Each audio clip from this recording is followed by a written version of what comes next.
출애굽기 5장.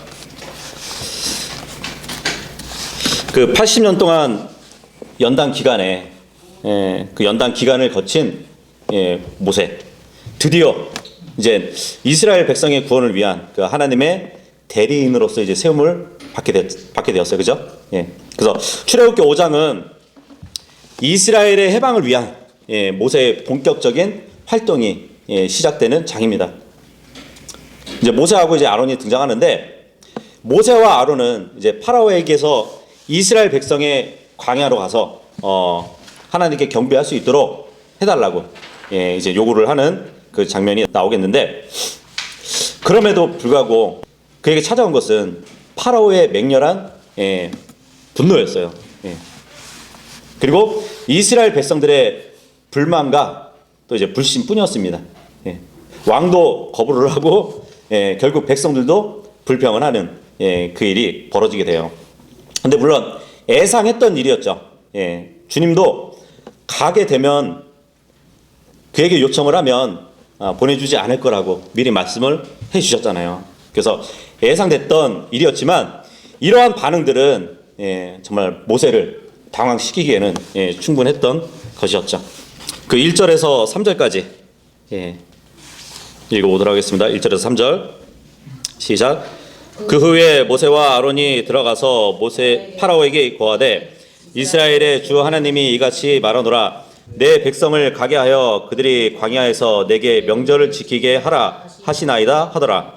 이에 파라오가 이르되, 주가 누구이기에 내가 그의 음성에 순종하여 이스라엘을 가게 해야 하느냐? 나는 주를 알지 못하고 이스라엘도 가게 하지 아니하리라 하더라. 그들이 이르되, 히브리 사람들의 하나님께서 우리를 만나셨으니 청하건대 우리가 사막으로 사흘 길을 가서 주 우리 하나님께 희생물을 드리게 하소서. 그분께서 우리의 역병이나 칼을 내리실까 두렵나이다 하더라.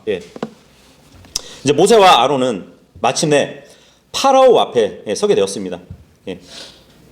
이 모세와 아론은 파라오 앞에서 이스라엘을 향한 하나님의 계획을 담대하게 말했던 것이에요.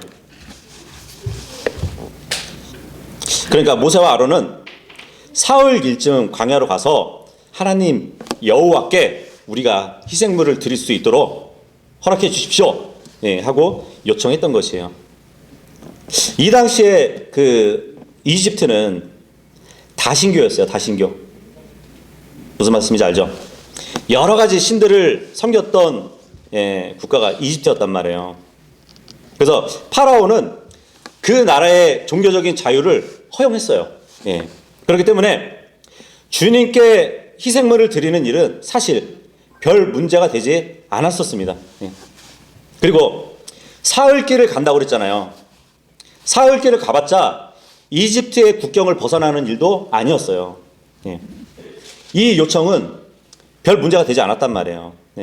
그럼에도 불구하고 파라오가 모세의 요구를 거절했던 이유는 따로 있었어요. 첫 번째는 뭐냐면 파라오의 권위에 대한 교만이었어요. 비록 이집트가 여러 신들을 섬기는 국가였다 할지라도 이 당시에 파라오는 태양신의 아들로 여겨졌던 인간이었습니다. 태양신의 아들로 이 세상에 내려온 신의 대표자로 여겨졌단 말이에요. 그러니까 파라오 앞에서 주님께 희생물을 드리겠다는 그 이스라엘 모세의 요구는 받아들이지 않았던 것이에요. 그리고 두 번째는 뭐냐면 혹시라도 이집트의 막대한 노동력을 가져가게 되는 거잖아요. 그죠? 모세의 이 최초의 시도는 겉으로 보기에는 실패했지만 사실 하나님의 권능을 드러내기 위한 하나님의 계획의 시작일 뿐이었어요. 지금 어떻게 보면은 파라오는 태양신의 아들로서 인간으로 내려온 신의 대표자로 여기는 때였다고 말씀드렸잖아요. 신으로서의 파라오는 다른 신과 지금 기싸움을 하고 있는 상황이에요. 그 4장 16절에 의하면 지금 모세는 하나님의 대리자로서 온 것이거든요. 대사로 왔단 말이에요. 근데 이번 정상회담은 실패로 끝난 것이에요. 그런데 나중에 이 모세는 파라오 앞에 설 때 신 대 신으로 마주하게 될 것입니다. 7장 1절에 보시면 이런 말씀이 있어요. 이에 주께서 모세에게 이르시되 보라 내가 너를 파라오에게 하나의 신이 되게 하였고 그러거든요. 지금은 하나님의 대리자로 왔지만 조금 있으면 모세도 한 신으로서 파라오와 마주한다는 그 말씀을 하고 있단 말이에요. 이제 앞으로 우리는 신들의 전쟁을 보게 될 것입니다. 그런데 지금 우리가 1절을 읽어봤는데 모세는 하나님의 말씀에 순종했어요. 그죠? 하나님이 전하라는 말씀을 전했단 말이에요. 어쩌보면은 이제 그 모세는 아론과 함께 파라오한테 이렇게 가면서 잘 성사시킬 그 마음으로 갔었는지 모르겠어요. 물론 주님은 그 요청을 받아들이지 않을 거라고 미리 말씀하셨지만 모세는 한번 잘 성사시켜보자 희망을 가지고 그렇게 만났었을지도 몰라요. 하지만 예상대로 차가운 반응이 있었던 것이죠. 파라오는 처음부터 하나님을 무시하고 또 하나님께 도전하는 그 태도를 취했어요. 그래서 지금 파라오는 그렇게 얘기하는 거거든요. 2절에 보니까 아니 주가 누구기에 그죠? 주가 누구길래 이렇게 반응을 보인단 말이에요. 파라오의 이 질문은 들어주고 싶어도 기분 나빠서 그 부탁은 못 들어주겠네. 그런 표현과 같은 것이에요. 아니 주가 누구길래 정말 파라오가 여호와 하나님을 몰랐을까요? 성경에 보면은 이전에 이방 왕들 보면은 하나님에 대해서 다들 알고 있었는데 아마 파라오도 뭐 들었던지 해서 알고 있었을 겁니다. 근데 지금 모세가 1절에 내 백성을 가게 하라 하나님이 말씀하셨습니다. 그랬더니 파라오의 대답이면서 어떻게 보면 질문이 주가 누구길래 그렇게 반응을 보이는 것이에요. 그들이 어째서 하나님의 백성이냐? 이런 의미도 있었겠죠. 그죠? 그래서 지금 파라오는 그 신의 말을 들어주지 않겠다고 지금 자신의 태도를 보여주고 있는 것이에요. 근데 이 세상에는 이런 파라오 같은 사람들이 많이 있어요. 그죠? 복음을 전하게 되면 복음을 듣는 사람조차도 예수님이 누구신데? 그를 믿으라고 하냐고 그렇게 말을 하잖아요. 그죠? 복음을 전했으면은 그 복음을 전해 들었을 거 아니에요. 몰라서가 아니라 거부하는 거잖아요. 그죠? 아마 복음을 전하는 그때에도 마귀는 그럴 것 같아요. 왜 내 자식들을 빼가는 거야? 왜 내 자식들을 빼앗아가는 거야? 그렇게 할 겁니다. 지금 파라오는 마치 빌라도처럼 예수님 앞에 진리가 뭔데? 하고 돌아섰던 그러한 태도인 것 같아요. 빌라도도 진리가 뭔데 얘기했을 때 진리가 궁금해서 물어본 게 아니었잖아요. 그죠? 진리? 그거 부질없는 거야. 그러면서 돌아섰던 거잖아요. 지금 파라오도 마찬가지예요.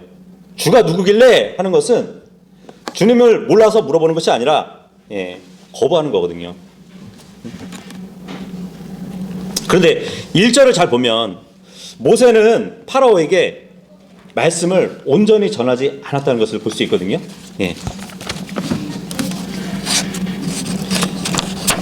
한번 비교를 해볼까요? 출애굽기 4장 넘기지 않아도 되네요. 그 위에 4장 23절에 보면 주님이 그 말씀을 하셨어요. 내 아들을 가게 하여 나를 섬기게 하라. 만일 그가 가는 것을 네가 거부하면 보라 내가 네 아들 곧 너의 처음 난 자를 죽이리라 하라 하시니라 그랬어요. 내 백성을 안 보내주면 너의 첫 아들을 죽일 것이라고 그렇게 얘기하라고. 근데 지금 1절에 보니까 모세가 주님이 말씀하신 것의 뒷부분은 얘기하지 않았어요. 그죠? 왜 그랬을까요? 막상 파라오 앞에 서니까 두려웠던 모양이었던 것 같아요. 예. 네, 마태복음 10장 28절에 보면은 몸은 죽여도 혼은 능히 죽이지 못하는 자들을 두려워하지 말라고 말씀을 하셨잖아요. 오직 혼과 몸을 능히 지옥에 멸하시는 분을 두려워하라고. 근데 지금 모세는 한 사람을 지금 두려워하고 있는 모습을 또 보여주고 있는 것 같아요. 그게 아니라면 꼭 그 말까지 내가 전하지 않더라도 어떻게 파라오의 한심을 끌어볼 수 있지 않을까, 그러한 모세의 생각이 있었던 것 같습니다. 그죠? 이 부정적인 막 심판의 말씀까지 전해버리면 이 사람이 거부하지 않을까? 예. 우리는 혹시 복음 전할 때 그런 생각을 갖진 않나요? 근데 하나님의 일은 하나님이 하시는 거거든요. 예. 모세는 지금 자기가 일을 성사시키려고 했던 것이에요. 예. 그래서 우리가 복음을 전할 때도 보면 내가 이 사람을 어떻게 주님께 인도하려고 설명하는 것보다는 말씀을 얼굴까지 이렇게 들이내밀고 어느 형제처럼 성경을 얼굴까지 들이밀면서 보여주는 게 더 효과적일 수 있는 것이에요. 지금 모세는 파라오를 자극하지 않는 한에서 협의를 보려고 한 것을 볼 수 있습니다. 그런데 파라오는 그 일에 대해서 뭐 협상을 하려고 하지도 않았고 심지어 언급조차 막 피하려고 하는 그 태도를 볼 수 있어요. 파라오가 지금 이스라엘의 하나님에 대해서 얼마나 경멸하는 그 말투를 하는지 보세요. 주가 누구길래 그러잖아요. 근데 주가 누구길래 이 말은 잘 생각해 보세요. 모세가 하나님께 부르심 받았을 때 모세가 하나님께 한 말이잖아요. 내가 누구길래 주님의 일을 하겠냐고. 다시 말하면 자신을 하찮은 존재로 하나님께 알린 거잖아요. 내가 누구길래 그 일을 하겠습니까? 나는 하찮은 사람입니다. 그런 뜻이었단 말이에요. 그렇다면 지금 파라오는 하나님을 두고 주가 누구길래, 이것은 그 하나님을 하찮게 여기는 것이에요.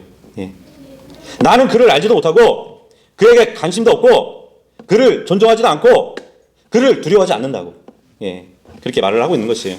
그래서 하나님에 대한 그 무지와 경멸은 정말 이 세상에 존재하는 모든 악의 원인이 되거든요. 이 파라오가 얼마나 그 오만한 태도를 가지고 있는지 한번 보세요. 내가 그 말을 듣고 이스라엘을 보내겠느냐? 그렇게 얘기하는 거란 말이에요. 하나님의 이스라엘을 지배하는 내가 이스라엘의 하나님께 복종하겠느냐? 그렇죠.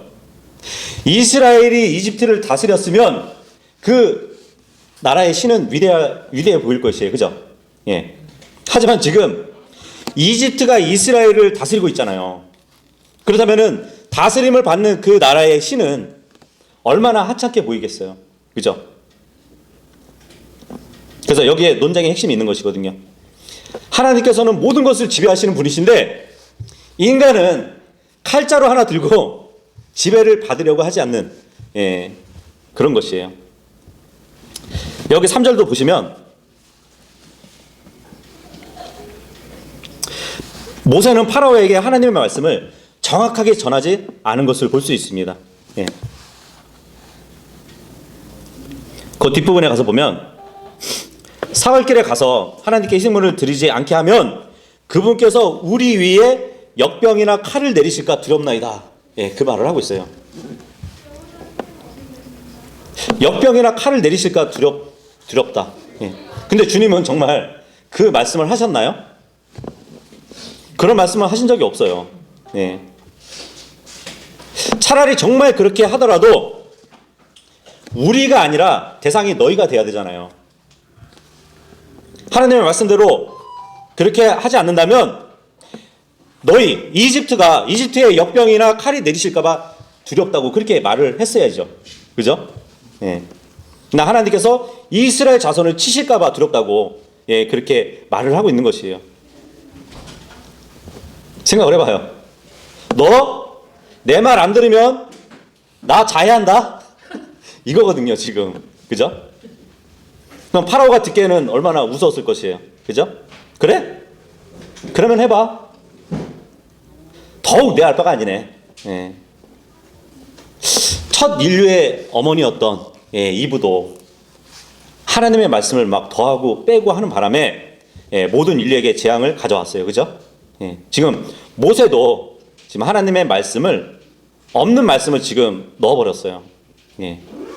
그래서 하나님의 말씀을 전하는 사람들은 정말 주님의 말씀에 더하거나 빼지 않고 또 왜곡돼서 전하지 않아야 할 의무가 있는 것이에요.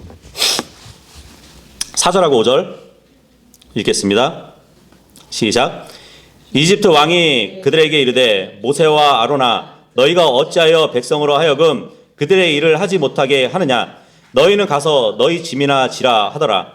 또 파라오가 이르되 보라 이제 이 땅에 백성이 많거늘 너희가 그들의 짐에서 그들을 쉬게 하는도다 하더라. 노예 생활로 고생하고 있을 때 나타나게 된 모세는 그 무거운 짐으로부터 안식을 주기 위해서 이 세상에 오신 예수 그리스도를 생각나게 해요. 그죠? 반면에 이 파라오의 교만은 마치 아시리아의 왕 중에 랍사라는 사람이 있었거든요. 그 랍사와 같았어요. 그 아시리아 왕 랍사는 이스라엘에게 구원을 주신다는 주님의 능력을 신뢰하지 말라고 그렇게 얘기했던 왕이었습니다. 열왕기하 18장 35절에 보면은 이 나라의 어떤 신들조차도 내 손에서 민족들을 구해준 신이 없다고 그렇게 얘기했던 사람이란 말이에요. 그래서 너희가 이스라엘 백성에게 너희가 아시라에게 항복하고 나오면 생활의 안정은 물론이고 새로운 삶의 터전도 줄 테니까 평안한 삶을 누리도록 내가 해줄 테니까 항복하라고 그렇게 말했던 랍사 왕이었단 말이에요. 지금 파라오도 마찬가지예요. 지금까지 너희가 그랬듯이 내 명령 아래서 복종하면서 지내면 이집트에서 사는데 불이익을 주지 않을 거야. 6절에서 9절까지 읽겠습니다. 시작. 또 파라오가 바로 그날 백성의 작업 감독자들과 그들의 관원들에게 명령하여 이르되 너희는 지금까지 한 것처럼 벽돌을 만드는 데 필요한 집을 더 이상 백성에게 주지 말고 그들이 가서 스스로 모으게 하라. 또 그들이 지금까지 만든 벽돌을 총수를 그들에게 부과하고 거기에서 조금도 줄이지 말라.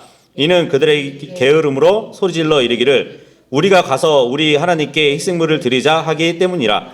그 사람들에게 더 많은 일을 주고 그 일로 수고하게 하여 그들이 헛된 말들의 주의를 기울이지 않게 하라 하더라. 이 모세와 아론의 요구에 대해서 이 파라오의 거절은 아주 또 야비하고 부당했습니다. 이스라엘 백성이 게으르대요. 그렇기 때문에 그들이 희생을 드리러 간다는 것을 말할 때 파라오는 거절의 이유가 됐던 것이에요. 그렇지만 이스라엘 백성이 파라오를 위해서 건축했던 것들을 보게 되면 이스라엘 백성은 게으르지 않았다는 증거를 또 볼 수 있습니다. 사탄은 종종 하나님에 대한 섬김과 예배를 할 일이 없는 사람들이랑 하는 일이라고 이렇게 만들어 버려요. 그죠? 세상 사람들의 입을 빌려가지고 사탄은 그렇게 얘기한단 말이에요.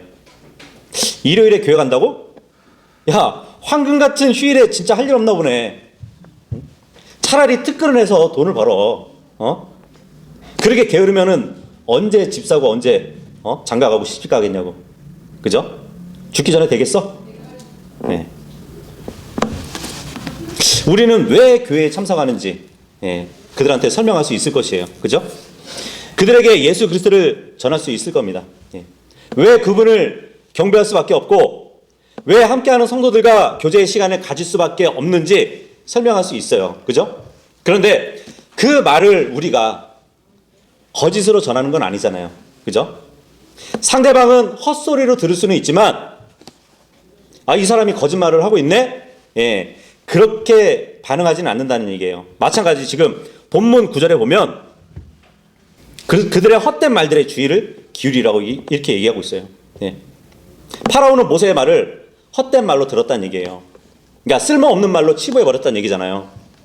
백성들을 데리고 나가면 그에 따르는 노동력과 실손이 얼만데 그런 것은 계산도 안 하고 헛소리를 하고 있다고 그렇게 여겼단 말이에요. 그러니까 파라오는 모세가 하는 말을 거짓말로는 듣지 않았다는 얘기예요. 사기쳐서 백성을 데려가는 것으로 생각하지 않았고 현실성이 없는 제안을 한 것에 대한 얼토당토하지 않는 그 일에 대해서 또 자신의 정책을 바꾸려 하는 그 사실에 화가 났던 것이에요. 그런데 변개된 성서에 보면은 이 헛된 말을 거짓말로 바꿔버렸어요. 거짓말. 어쨌든 자신이 듣기에는 허무맹랑한 헛소리로 생각한 그 파라오는 다시는 그런 소리를 못하도록 결단을 내렸는데 그것은 매우 야비했던 것이에요. 뭐냐면 벽돌을 만들 때 어떤 건축물의 벽돌을 만들 때 짚이 진흙에 들어가야 그 짚이 벽돌 안에서 접착제 역할을 하거든요. 단단하게 굳게 한단 말이에요. 그래서 그 벽돌을 굽게 되면 모양이 흐트러지지 않아요. 그리고 단단하게 구워질 수 있게 만드는 것이 짚의 역할이었단 말이에요. 근데 그 짚을 지급하지 않고 전과 똑같이 벽돌의 수를 그대로 만들어 찍어내라고 그렇게 명령을 내렸던 것입니다. 10절 11절 읽겠습니다. 시작. 이에 백성의 작업 감독들과 그들의 관원들이 나아가서 백성에게 말하여 이르되 파라오가 이같이 말하나니 내가 너에게 짚을 주지 아니하리라. 너희는 짚을 찾을 수 있는 곳으로 가서 그것을 주우라. 그러나 너희의 일은 조금도 줄이지 아니하리라 하느니라 하더라. 파라오는 지금 모세의 요구를 들은 직후에 이스라엘 자손에게 보다 억압적인 짐을 지우려고 하고 있어요. 그 파라오의 멍에 아래 있는 백성들이 자유시간이 너무 많고 게으름을 필 수 있었기 때문이라고 그래서 자유의 꿈을 꾸고 있다고 그렇게 생각을 했던 것이에요. 그래서 파라오는 감독들과 직무 수행자들 그러니까 이 이스라엘 관원들에게 일의 양을 늘리도록 명령을 했습니다. 10절에 보니까 파라오의 명령을 어떻게 기록하고 있나요?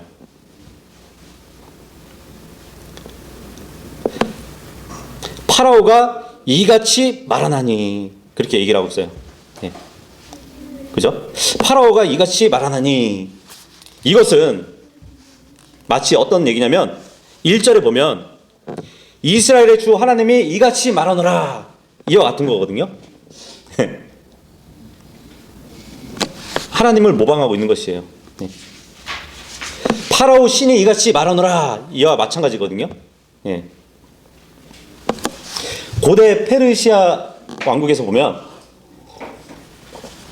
고대 페르시아에서 시작된 일신교 중에 하나가 조로아스터라고 있어요. 조로아스터교.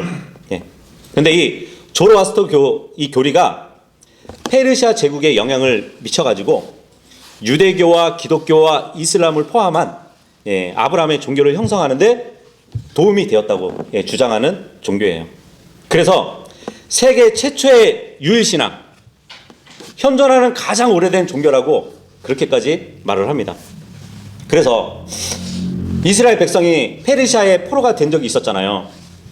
그 포로에서 해방돼가지고 자기 고국으로 돌아왔을 때 이 조로아스터의 종교의 영향을 받아가지고 성경을 기록했다고 그렇게 주장까지 해요. 그런데 이 조로아스터의 창시자가 누군지 아세요? 혹시 들어보셨나요? 짜라투스트라 들어보셨죠? 이 짜라투스트라는 이렇게 말했다라는 책이 있어요. 뭐 짜라투스는 이렇게 말했다. 그런 책이 있단 말이에요. 마치 그런 거예요. 지금 파라오처럼 짜라투스트라가 이같이 말씀하느니라. 그런 뜻으로 책의 저자가 제목을 썼단 말이죠. 근데 이 책의 저자가 누군지 아세요? 하나님은 없다 했던 니체예요.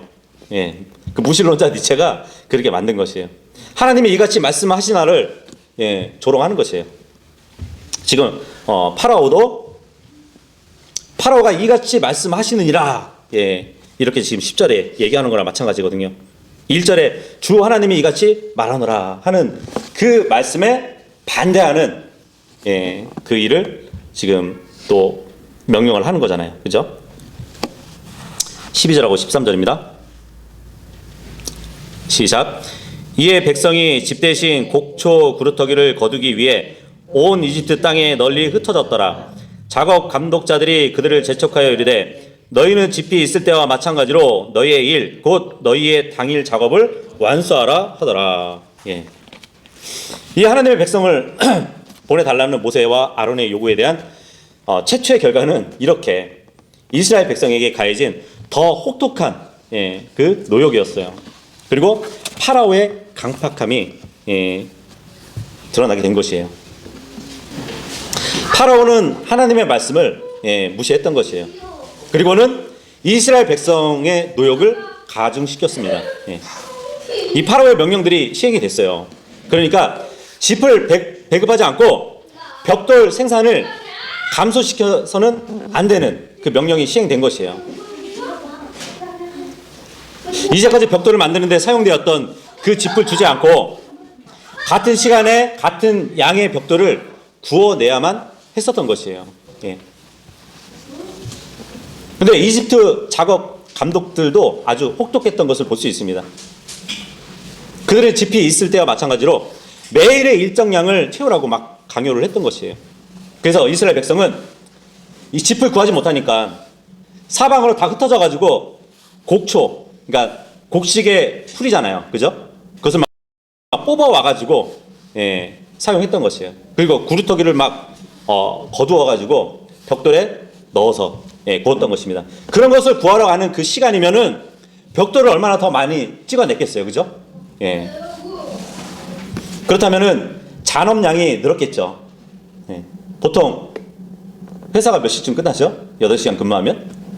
6시? 6시에 끝날 거를 이 재료를 구하러 다니는 바람에 맨날 잔업을 하는, 야근을 하는 그런 상황이 벌어지는 거나 마찬가지였던 것이에요. 14절하고 15절이요. 시작. 파라오의 작업 감독자들이 이스라엘 자손에게 세운 자들 곧 그들의 관원들을 때리며 요구하되 너희가 어찌하여 어제와 오늘 벽돌 만드는 작업과 예전같이 완수하지 아니하였느냐 하더라. 이에 이스라엘 자손의 관원들이 가서 파라오에게 부르짖으며 이르되 왕께서는 어찌하여 왕의 종들에게 이같이 대하시나이까. 여기 보니까 작업 감독들은 이집트 사람들이에요. 그리고 관원들은 이스라엘 관원들이었는데 아주 가혹하게 다뤘습니다. 노예 생활이라는 것이 얼마나 비참한 것인가를 지금 보여주고 있는데 매를 맞으면서까지 파라오의 칙령을 지켜야 했던 것이에요. 그런데 지금 고고학적으로 보면은 그렇게 가혹한 가운데서 지어진 이집트 국고성이 비돔이란 말이에요. 근데 이 비돔이라는 국고성을 발견되었을 때 이때 당시 상황을 잘 알려준다고 합니다. 이 비돔이라는 국고성은 나일강 운하 하류 쪽, 그러니까 저 하류 쪽의 언덕에 지어진 성이란 말이에요. 그 안에는 아툼 신당이라는 게 있었는데 이 아툼이라는 것은 고대 이집트의 태양신이면서 창조의 신이라고 불린 그 신의 신당이 있었고 그 주변에 작은 지하실에 곡식을 저장할 수 있는 국고성이었단 말이에요. 이때 그 이스라엘 백성들이 지은 성이에요. 그런데 처음에 짚을 이렇게 줬었잖아요. 배급을 줘가지고 벽돌을 만들었었잖아요. 그래서 이 비돔성이 발견되고 나서 그 건물의 모양새를 봤더니 건물의 밑에 층, 그러니까 기초가 되는 그 층은 짚을 잘게 발라가지고 썰어서 만든 벽돌로 지어진 층이었다 그래요. 그러니까 잘 만들어진 벽돌로 지어졌다는 것이잖아요. 모세가 이집트에 등장하기 전에 그때까지 지어졌을 거예요. 예. 그리고 건물의 중간층을 보니까 막 뿌리채 뽑힌 그런 지프로 만든 벽돌들로 건물이 지어졌다고 합니다. 모세의 등장으로 파라오가 노동자들에게 집을 주지 않아가지고 각자가 막 곡식에 풀을 막 뜯고 구루터기를 가져와가지고 벽돌을 만들었었잖아요. 근데 그 중간층이 그런 벽돌로 이루어졌다는 것이에요. 그리고 맨 위에 층은 그냥 집이 들어가지 않은 그 진흙으로 만든 벽돌로 지어져 있다고 그래요. 어쩌면 이스라엘 백성이 출애굽한 시점에서 완성된 것처럼 보입니다. 이스라엘 백성이 다 빠지고 나서 이집트 사람들이 대충 마무리한 것 같아요. 그렇게 아래층하고 중간층하고 위층하고 벽돌이 다 구분되는 것이에요. 놀랍죠? 16절에서 19절입니다. 시작. 왕이 종들에게 짚을 전혀 주지 아니하고 그들이 우리에게 벽돌을 만들라 하나이다. 오소서 왕의 종들이 매를 맞으나 그 잘못은 왕의 백성에게 있나이다 하더라. 그러나 그가 이르되 너희가 게으르다. 그러므로 너희가 이르기를 우리가 가서 주께 희생물을 드리자 하는도다. 이제 가서 일하라.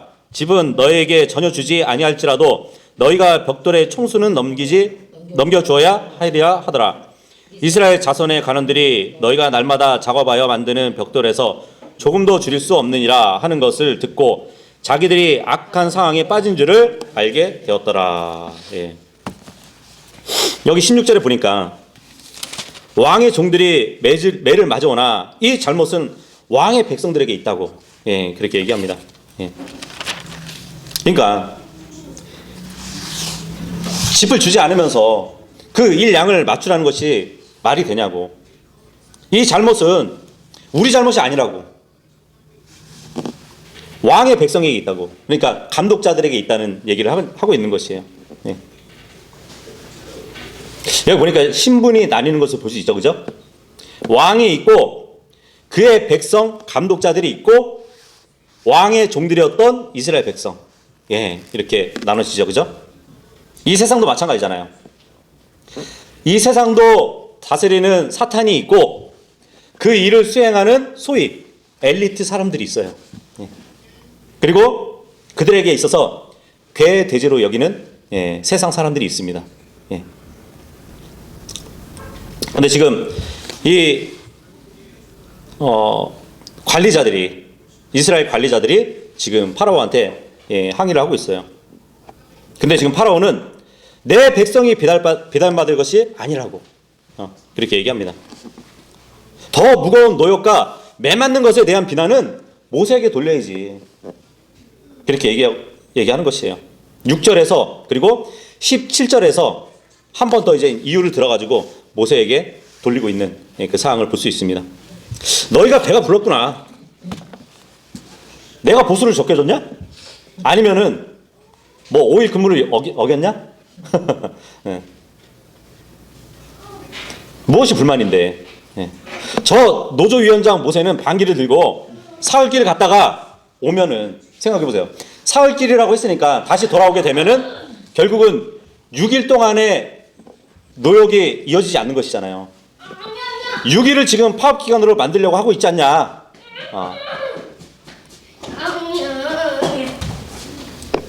이제 업주 입장에서 파라오가 얘기를 하는 것이죠.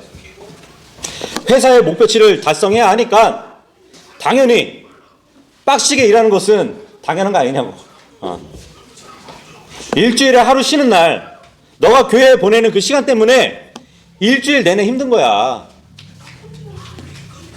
쉬는 날 못 챙겨 먹으면서 회사 일이 힘들다고 말하면 되겠냐고.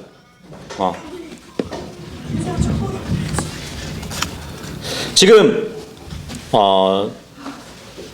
주님이 백성들의 고통을 보았고 울부짖음을 들으셔가지고 모세를 보낸 상이었는데, 어찌 보면은 이스라엘 백성들은 그나마 이를 악물고 버틸 수 있었는데 모세가 등장하는 바람에 파로의 심기를 건들고 더 나쁜 상황으로 만들어 버렸다고. 그래서 이 큰 학대는 더 버틸 수가 없다고 그렇게 생각했을 겁니다. 마치 전도서 4장 1절의 말씀처럼 그런 말씀이거든요. 내가 돌이켜 해 아래에서 이루어지는 것 모든 학대를 살펴보았는데 보라, 학대받는 자들의 눈물이라. 그들에게는 위로자가 없도다. 그들을 학대하는 자들의 편에서는 권세가 있으되 그들에게는 위로자가 없도다. 예, 이 전도서의 말씀처럼 이스라엘 백성들에게는 현재 파라오라는 권세자는 있지만 그들의 고통을 위로할 분은 아직 그들에게 보이지 않는 것 같아요. 그래서 지금 백성들은 자신들의 고충을 부르짖어야 되는데 부르짖어야 할 번지수를 잘못 찾고 있어요. 파라오한테 가서 부르짖고 있잖아요. 주님께 부르짖어야죠. 그죠? 주님은 너는 내게 부르짖으라 이렇게 말씀하신 분이란 말이에요. 주님을 찾았어야 되는데 이집트 왕 파라오에게 하소연을 한 것이에요. 그러면서 지금 본전도 못 찾고 있잖아요. 우리도 마찬가지로 이 세상에서 고난을 당할 때는 사람이 아니라 주님께 신뢰를 두고 주님께 사정을 아뢰는 자들이 되어야 될 것입니다. 20절하고 21절입니다. 시작. 그들이 파라오를 떠나 나올 때에 길에 서 있던 모세와 아론을 만났더라. 그들이 그들에게 이르되 주께서 너희를 보시고 판단하시기를 원하노니 이는 너희가 파라오의 눈과 그의 신하들의 눈에서 우리의 향기를 혐오스러운 것으로 만들었고 또 그들의 손에 칼을 주어 우리를 죽이게 하였기 때문이다 하더라. 예. 이스라엘 관원들이 파라오를 만나고 다시 나올 때에 무척 절망적이었어요. 그 가운데 길에 서 있는 모세와 아론을 또 만나게 됐습니다. 그리고 이제 그들이 겪었던 고된 노역과 절망적인 그 모든 사항의 책임을 모세와 아론에게 돌리고 있어요. 그리고 그들에게 비난을 퍼붓고 있는 것이에요. 그런데 사실 모세와 아론을 비난할 것이 아니라 적대할 자는 파라오였어요. 4장 마지막 구절에 보면은 그 모세와 아론이 이미 주님의 표적을 들고 이스라엘 백성에게 왔잖아요. 그죠? 이스라엘 백성을 찾아왔을 때 다들 어떻게 했죠? 아, 주님께서 우리의 고난을 아셔가지고 찾아오셨다고. 그러면서 주님을 경배했었잖아요. 그죠? 근데 상황이 이렇게 되다 보니까 그 호소를 거부했던 파라오가 아니라 모세와 아론에게 지금 화살이 돌아간 것이에요. 그래서 사람들은, 믿는 사람들이 머리로는 영적 전쟁 이 말을 하지만 그 일이 정말 피부로 느껴지면 혈과 육의 싸움으로 방향이 바뀌어지는 그러한 사례를 볼 수 있습니다. 그래서 실패를 맛보고 남에게 상처 주기도 하는 것이에요. 여기 그 이스라엘 관원들의 적은 파라오였어요. 그런데 아군이었던 모세와 아론을 적으로 돌리는 것이에요.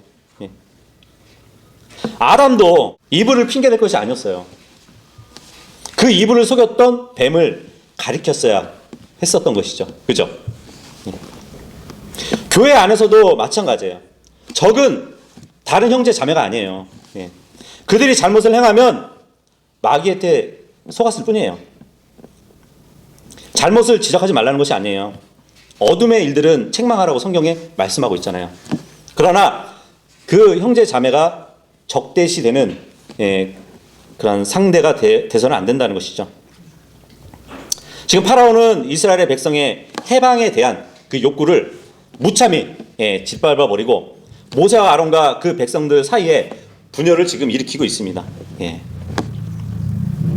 파라오의 이러한 의도는 일단 성공한 것처럼 보이기도 해요.